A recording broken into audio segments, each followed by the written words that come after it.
হয়, আমি সদৌ অসম ঠিকাভিত্তিক পঞ্চায়ত আৰু গ্ৰামীণ উন্নয়ন বিভাগৰ ঠিকাভিত্তিক কৰ্মচাৰী সদৌ অসম ভিত্তিক আমি যোৱা 10 নৱেম্বৰ তাৰিখৰ পৰা আমি কৰ্মবিৰতি পালন কৰি আহিছোঁ আৰু সেই হেতুকে আজি প্ৰত্যেকখন জিলাতে অসমৰ প্ৰত্যেক জিলাতে আমি পঞ্চায়ত গ্ৰামীণ উন্নয়ন বিভাগৰ তৰফৰ ফালৰ পৰা আমি জিলাভিত্তিক আমি কাৰ্যসূচী আজি গ্ৰহণ কৰিছোঁ।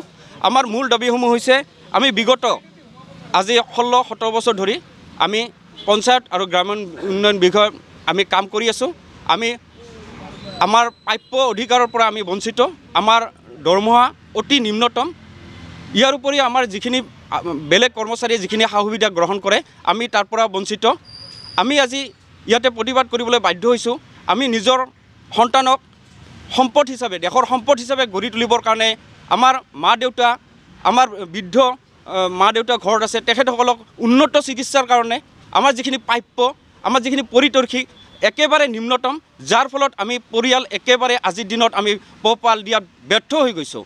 গতিকে আজি আপোনালোকৰ জৰিয়তে আমি অসম চৰকাৰক এটাই অনুৰোধ জনাম যাতে আমাৰ যিটো মূল দাবী আমাৰ চাকৰি সুনিশ্চিতকৰণ কৰিব লাগে, লগতে আন সুবিধাৰ লগতে আমাৰ অতি নিম্নমানৰ যিটো নিম্নমানৰ যিটো পৰিতাখী সেইখিনি আমাৰ উন্নত কৰি 30,000 এটলিষ্ট 30,000লৈকে আমাৰ বৃদ্ধি কৰিব লাগে। এইখিনি আমাৰ চৰকাৰৰ ওচৰত মূল দাবী। হয়, আজি আমি অনিচ্ছাকৃতভাৱে আমি এই কাৰ্যসূচী ল'বলৈ বাধ্য হৈছোঁ, কাৰণ আমাৰ যি পাৰিতোষিক আমি আজি 17 বছৰ ধৰি আমি লাঞ্ছিত হৈ আছোঁ। আমি খুব কম সামান্য পাৰিতোষিক লৈ আমি চলিবলগীয়া হৈছে। আমি আমাৰ মাননীয় মুখ্যমন্ত্ৰী মহোদয়ৰ যি সপোনৰ আঁচনি আছিলে অৰুণোদয়, সেই অৰুণোদয়ৰ আঁচনিৰ আমি 80% কামেই আমি সম্পূৰ্ণ কৰি সেই আঁচনিখন আমি সফল কৰিছোঁ।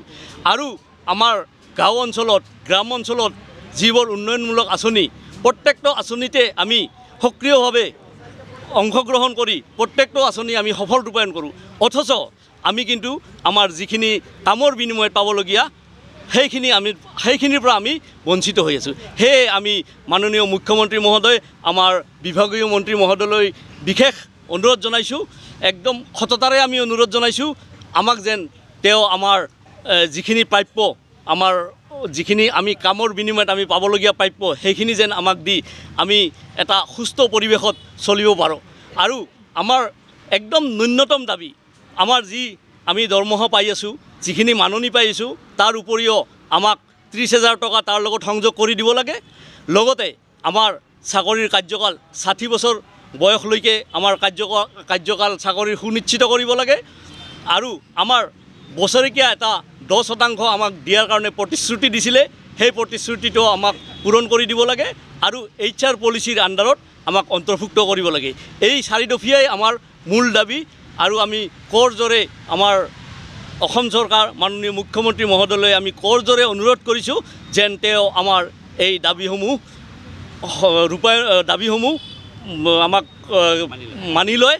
আৰু আমাৰ সম্পূৰ্ণ আস্থা আৰু বিশ্বাস আছে মাননীয় মুখ্যমন্ত্ৰী মহোদয়ে আমাৰ এই সামান্য দাবীখিনি নিশ্চয় মানি ল'ব। এইখিনিয়ে আমাৰ মহোদয়ৰ ওচৰত বিনম্ৰ অনুৰোধ। চাওক, আজি অতি দুখেৰে জনাবলৈ ওলাইছোঁ আপোনালোকক, আমি 17 বছৰ ধৰি আমি এই পঞ্চায়তৰ গ্ৰাম্য উন্নয়ন বিভাগত আমি ঠিকাভিত্তিক কৰ্মচাৰী হিচাপে কাম কৰি আছোঁ।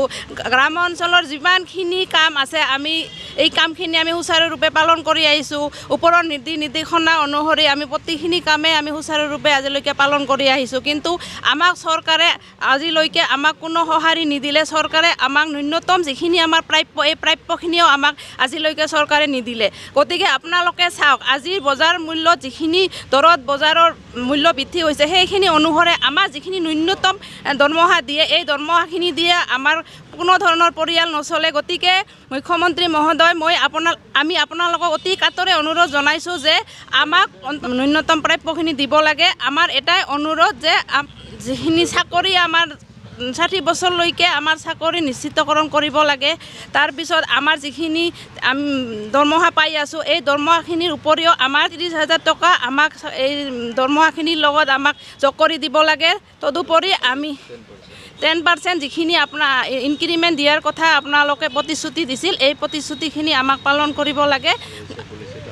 লগতে আমাৰ HR পলিচি যিখিনি এইখিনি আমাৰ প্ৰৱৰ্তন কৰিব লাগে। এইখিনি অনুৰোধ আপুনি হয়তো এই মঞ্চৰ জৰিয়তে আপোনালোকে দেখিছে। গতিকে আমাক যেনেকৈ নহওক কিয় আমাৰ এই সুবিধাকণ আমাৰ প্ৰাপ্যখিনি দিব লাগে।